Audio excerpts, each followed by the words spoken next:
विधानसभा क्षेत्रातील विकास कामांना अधिक गती देत सर्वसमावेशक विकास साधता यावा या उद्देशाने आमदार राजेश बकाने यांनी जिल्हा वार्षिक योजनेअंतर्गत राबवण्यात येणाऱ्या विविध कामांचा सखोल आढावा घेतला।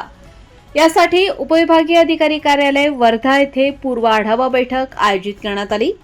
या आढावा बैठकीत आमदार बकाने यांनी प्रलंबित कामे, निधीचा वापर, विविध विभागांमधील समन्वय तसेच आगामी काळातील प्राधान्य विकास कामांवर सविस्तर चर्चा केली। विशेषतः पाणी पुरवठा, ग्रामीण रस्ते, आरोग्य व शिक्षण सुविधा तसेच शेती व सिंचन प्रकल्प यांना प्राधान्य देत नियोजनबद्ध कामे राबवण्याच्या सूचना त्यांनी दिल्या। यावेळी त्यांनी स्पष्ट निर्देश देत सांगितले की विधानसभा क्षेत्रात कोणत्याही विभागामार्फत राबवण्यात येणाऱ्या कामांची अद्ययावत माहिती लोकप्रतिनिधींना वेळोवेळी उपलब्ध करून देणे आवश्यक आहे। तसेच कोणतेही काम सुरू करण्यापूर्वी आवश्यक प्रशासकीय प्रक्रिया पूर्ण करून स्थानिक पातळीवर समन्वय साधणे बंधनकारक राहील।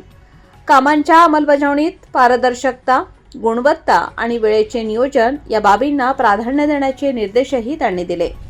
आमदार बकाने यांनी अधिकाऱ्यांना सूचित केले की जिल्हा वार्षिक योजना ही केवळ कागदोपत्री मर्यादित न राहता ती प्रत्यक्षात जनतेपर्यंत पोहोचली पाहिजे।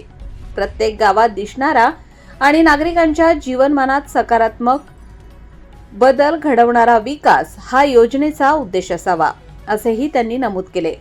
या बैठकीस उपविभागीय अधिकारी दीपक करंडे, उपविभागीय अधिकारी आकाश अवतारे, तहसीलदार योगेश शिंदे, तहसीलदार संदीप पुंडेकर, तहसीलदार समर्थ क्षीरसागर, जिल्हा आरोग्य अधिकारी स्वप्नील बेले, जिल्हा शल्यचिकित्सक सुमंत वाघ, उपमुख्य कार्यकारी अधिकारी जिल्हा परिषद अमोल भोसले, उपविभागीय वन अधिकारी वैशाली भलावी, जिल्हा नियोजनाधिकारी अनिरुद्ध राजूरवार, सार्वजनिक बांधकाम विभागाचे उपअभियंता प्रशांत माने, उपअभियंता अरुण मुद्दलवार, उपअभियंता आकाश मोकलकर, देवळी नगर परिषद मुख्याधिकारी नेहा अकोडे, जिल्हा समाज कल्याण अधिकारी अंकेश केदार यांच्यासह विविध विभागांचे अधिकारी उपस्थित होते।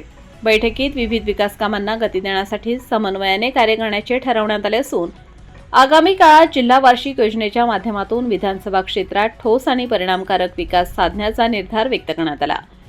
सह्याद्रीचा राखणदारसाठी अविनाश भोपे, वर्धा।